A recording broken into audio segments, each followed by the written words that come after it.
čia praeitos kelionės, paskutinės kelionės, mūsų perlų perliausias. Taupėm, netraukėm, nerodėm niekam. Dabar išplovau ir išsirikiavom. Ir wow, žinokit, turim netgi 12 asmenų, visko, ko tik gali reikėti. Net nežinau, ko čia trūksta realiai.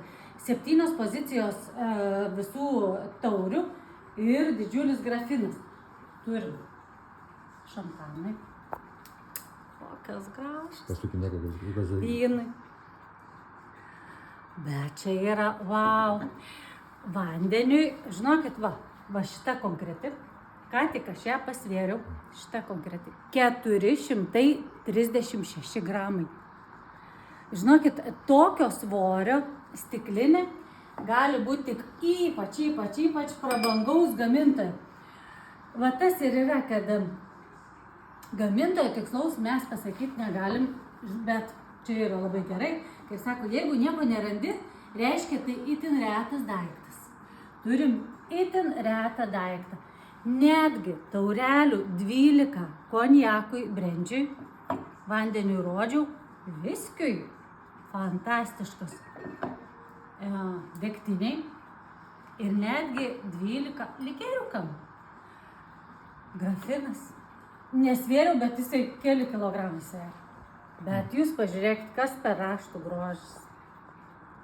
Fantastika. Būtų labai, jei kažkas kažką panašaus esat matę, būtų faina sužinoti, kas gamintojas. Parašykite kas nors. Nes jau skersai išilgai viską praieškojau, nepavyko man surasti. Labai storas krištolas. Pagal svorį krištolo, tai čia arba Bakara, arba St. Louis, arba gal net Moser. Čia kažkas iš tų pačių garsiausių gamintojų. Yra toks deimančiukas ant šampanų taurės. Ir labai tokias, labai kokybiškų, nes sunkaus krištolo tokias. Wow, visko yra po 12. 12 šampano, 12 vyno, 12 vandens sulčių, 12 konjakui, viskiui ir stipriem gėrimams yra 24. Ir dar grafinas. 85 vienetai su grafinu komplekte. Žodžiu, ateikit, pačiupinėti, pabandykit. Bus sunku iš rankų paleisti. Tai va, laukim čia Vytauto gatvė, šiam 7, Antikras Antikva.